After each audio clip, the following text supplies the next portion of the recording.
বাংলাদেশ আওয়ামী লীগ হচ্ছে গণমানুষের দল, সাধারণ মানুষের দল। এই আমরা যারা বড় বড় নেতা, মন্ত্রী, এমপি, মিনিস্টার হয়ে সুটেড বুটেড হয়ে থাকি, এরা কিন্তু আসলে আমরা আওয়ামী লীগের মূল প্রতিনিধিত্ব করি না। বাংলাদেশ আওয়ামী লীগের প্রতিনিধিত্ব করে ওই যে 23 বঙ্গবন্ধু এভিনিউয়ে এসে যারা জাতীয় পতাকা তুলেছে, ওই পীরগঞ্জে যারা পার্টি অফিস খুলেছে, ওই মুন্সিগঞ্জের যে খেটে খাওয়া আর রিক্সা চালকটি গিয়ে একটি উপজেলায় পার্টি অফিস খুলেছে, এরাই কিন্তু বাংলাদেশ আওয়ামী লীগের মূল প্রতিনিধিত্বকারী।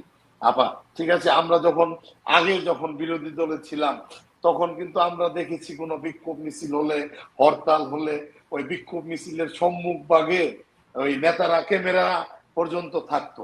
মিডিয়া যখন চলে যেত তখন কিন্তু নেতারা স্লো হয়ে যেত। আর এই যে যারা আওয়ামী লীগের মূল প্রতিনিধিত্বকারী, খেটে খাওয়া মানুষ, শ্রমিক, কর্মকর্তা, কর্মচারী, ছাত্র, এরা কিন্তু এগিয়ে আসতো, আইন শৃঙ্খলা রক্ষাকারী বাহিনীর সাথে সংঘর্ষ হতো। তো এটা আসলে নতুন না, এটা অত্যন্ত পুরান জিনিস।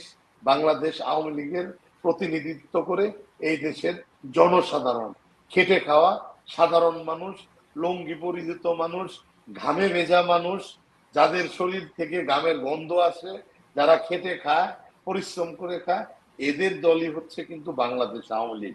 এবং এদের নেতাই কিন্তু ছিলেন জাতির জনক বঙ্গবন্ধু শেখ মুজিবুর রহমান।